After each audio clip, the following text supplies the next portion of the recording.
In part 4 of Congressional Decision Making, Professor Peterson will talk about the Senate.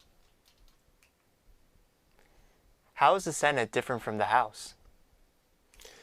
Well, we've talked about Congress, but we've mainly been talking about the House of Representatives because they're the purest form of the congressional process. The Senate is not quite the same as the House.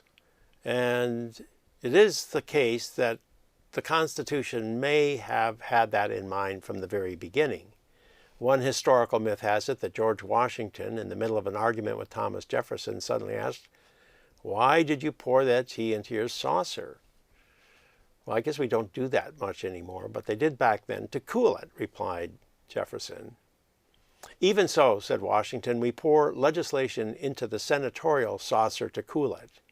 Okay, so the way they saw it at the time of the Constitution was the House was the hothouse, and the Senate was more moderate, more sensible. It didn't react to the passions of the moment. Why is that?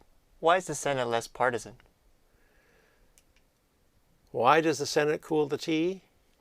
Well, probably the number one reason is the filibuster rule.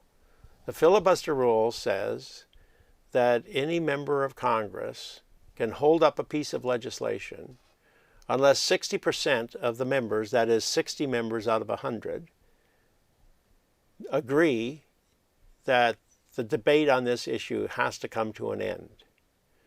So it takes not 50% or 51% to pass a piece of legislation in the Senate. It takes 60% to pass that legislation. So that takes an overwhelming majority, which means you've got to get a lot of people to sign on, which means you've got to moderate the policy. In the House of Representatives, it only takes 51%. So the party that's in power in the House of Representatives runs the place like an iron hand. The Republicans are now in power in the House of Representatives, and the Democrats have very little influence. Well, they have a little more influence than they did a few years back, simply because the Tea Party has weakened the unity of the Republicans, and once in a while, the Republican Party needs some Democratic votes in order to pass legislation. But on the whole, the Republican Party leadership runs the House of Representatives with an iron hand.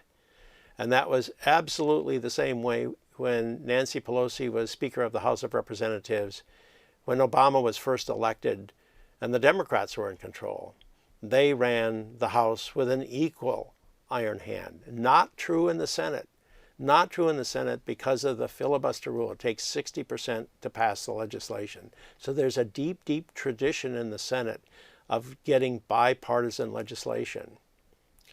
Now that's the most important reason, but there's others as well.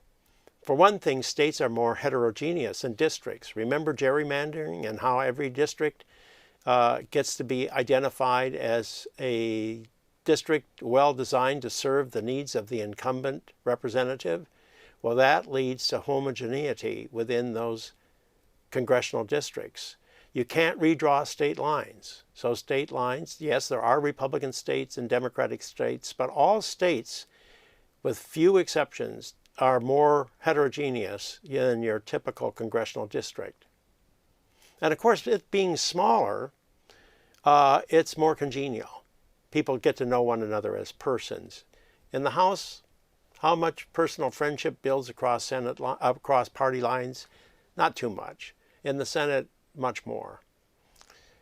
The committees are weaker, and they're more weaker because you can amend legislation on the Senate floor more easily, partly because those amendments are what you need to have in order to get the 60% you need to pass the legislation.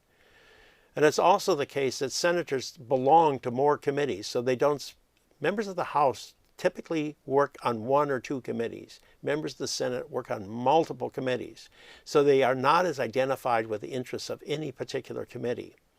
So the committee system is weaker, and therefore what comes out of committee is less identified with the special interests of that committee.